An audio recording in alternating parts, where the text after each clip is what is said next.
In life, you need to celebrate the small things. Even though the demo shop is continuing its hiatus, that means I can record these episodes on launch day instead of waiting for theirs. And of course, I do that and then they upload. We'll catch up with them next week. We've got some corny names, because let's start things off with the Cherry Bomb. And you'll get to see Joan Jett rocking a Natural Deluxe. It makes me love and appreciate even more so old Double Vision over here. But anyways, wow.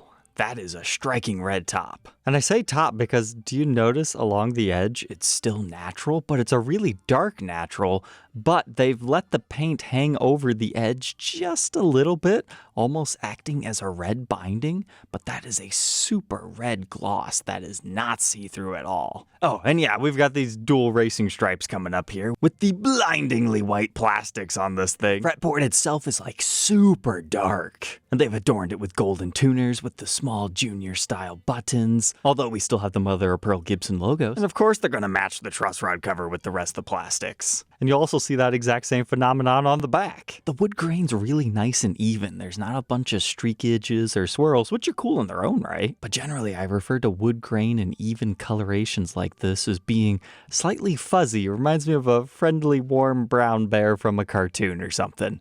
But check those edges again. You can see that whole red binding like effect we were talking about. And hey, that's not a standard. That's a Les Paul Modern? What? Oh no, I've been bamboozled. It's a studio session? Okay, that makes sense. Because the Modern would have had mother of pearl inlays, and we definitely don't have that over here. And that explains why this board's so dark, because that's going to be ebony. And man, I'm just really off my game today. There's no binding, so it's the fake binding. I was even believing it myself. And oh cool. It looks like this week they've added those additional photos again, because I noticed these detailed shots have been missing for a couple of weeks.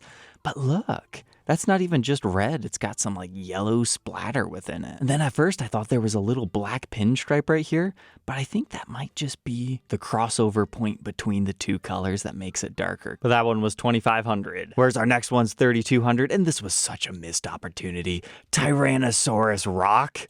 I would have suggested making that plural and adding an X, or maybe even two X's. For Tyrannosaurus rocks. A little bit closer to its namesake there, but it's this brown burst. I dig it. But what's even crazier is this started life as one of those 70s Les Paul Deluxe, so it would have had two mini humbuckers, but throwing that P90 in the neck, giving it a clear pick guard, and since we've got such a boisterous top, they really tamed it down on the back. In fact, if I can believe my eyes this time, it appears to be more of a satin finish, especially look right up here on the neck to confirm that. But that continues straight up the back, although we have maybe a little bit of flame figuring within the neck here, certainly a lot of color splotching, but that's just natural variations within the wood. Our next is called Cajun's Ruby. I'm not sure if I understand the reference. Fill us in if you know. But what I do understand is a nice custom color Les Paul custom. Generally, red finishes are really bright, attacking, and striking. This one's a little bit more deep and lustrous. I really like it, even though I'm usually not the biggest fans of the red finishes. I suppose it's because it's got a little bit of purple and pink mixed in. And we can still see the figure top, so what's not to love? They omitted the pick guard, we've got gold on our pickup covers, same with our knobs. And even though on this side profile shot it looks like a black back, it's more of a super dark maroon, and then they threw the brown back plates on it with black screws. They play with our headstock a little bit. It could just be really strangely colored mother of pearl, but I think there's a little bit of a tint on there. And then they emblazoned it with number 326. But looking at our detailed shots, it looks like even on the back you can still see through to the wood grain, so maybe it's just a really deep cherry color. Like at some angles it just looks black. I was ready to revise what I was saying, but nah, sure enough, really zoom in here, I see some red. Next I hear the ice cream truck. Ice cream, you scream, tangerine scream for ice cream. I love goofy little Firebirds out of the mod collection. My favorite one being my biblically accurate Firebird over here. It's a bright orange thing, and they at least played around with our Firebird a tad by giving it some majesty around it so it really pops out. Otherwise, that's a uniquely tongue-colored pickguard. Man, that's super tempting. Mod collection guys, get on this. put a tongue line and design something around that. Make it Slimer green. That'd be an absolutely hilarious paint scheme. You could do a Kiss-influenced one, too. We just need a modified Gene Simmons' bass over here. That's one of those models that just feels like a fever dream. They came out, and then I never heard anybody talk about them again. But it also looks like they threw a Bigsby B5 on there, threw the Vibermate spoiler, covered over our original stop bar studs here with the custom-made plaque, and then gave us just regular mini humbuckers instead of Firebirds. But remember, this is a platypus, so it's a set neck Firebird. Our headstock, it appears to have been left alone. However, it's red back here, although that appears to be more of a fade finish, because then it eventually goes back into orange. Our next funny name has us jumping over to the other mod collection, called the Cajun Elf. Poor guy, someone should have let him out. Despite the name, though, it looks like they're going for the literal translation. It's a much deeper, darker, kind of goldish green. Pairing that with the ambered clear coat and that nice dark natural on the sides, this is really nice, in my opinion. I would buy this guitar and review it. And while the back grain is primarily straight, there's a little bit of waviness here and some characteristics. Is that what I think it is? Matching headstock on a historic. This is billed as a 57 reissue, so it started life as a gold top. You don't see them play around with the headstocks of those too much. We've got all the correct plastics. They didn't butcher our tuners.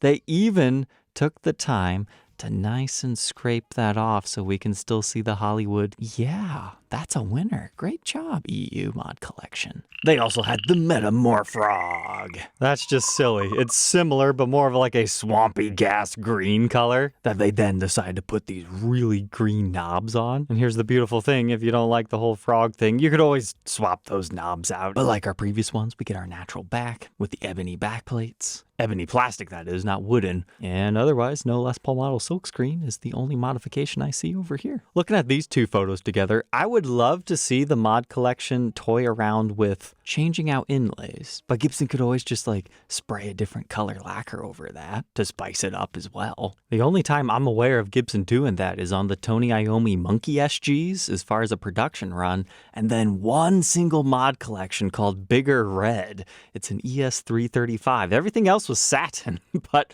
the fretboard itself was a glossy red. And I get it, not everybody loves finished over fretboards like many Rickenbackers have, but they could probably try it again with like a satin hue and maybe people would dig it. Next, the EU was a pretty little princess with the charming glass slipper. But check it, lefties, they get their day. That's nice, I like it. Blue, sparkly, looks like gloss top satin back if I were to guess. But to change it up a little bit more, they did the golden hardware, which as per usual includes our knobs, bridge, tailpiece, pickup covers, even the screws. Gibson doesn't always do that. And then to match our Moto backplates, they gave us some Pearl-Away tuner tips. And not only that, but they're locking Grovers, they're in the Schaller style, and I'm a big fan of this mother of pearl logo, and they matched the center silkscreen with white. The only thing this is missing, and I understand why they didn't do it, a Moto binding. Do that, make 100 of them, call it the Lost Slipper, whatever you want. Those things would sell. We might as well finish out the EU mod collection here with Front Action Blue 80s Flying V. I think it was last week when they did a pretty basic color like this. It just appears to be a nice dark blue. I think I was suggesting something like that last week. Oh man, even with the matching headstock, it was in the pipeline already. Whoa, nice. Gibson put that into production.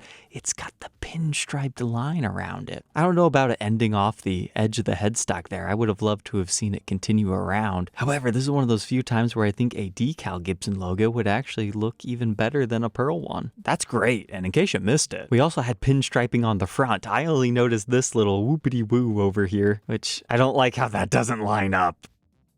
And I bet if we're being honest, the artist's kind of upset of how that turned out too. But it looks like they also ended off the edges there, so it makes sense that the top ended the way it did. And then they decided to do a little collar or something up here. I would have liked to have seen that continued onto the back. Maybe pinstripe us a stinger, but I get it. There's only so many man hours that they can put into these things before they become too expensive. Next, we'll jump back over to the USA side. They had one more. They called it Great Berry Fizz. That looks nearly identical to a grape crush or something. The carbonation that hits your tongue is visually represented with this metallic finish quite nicely.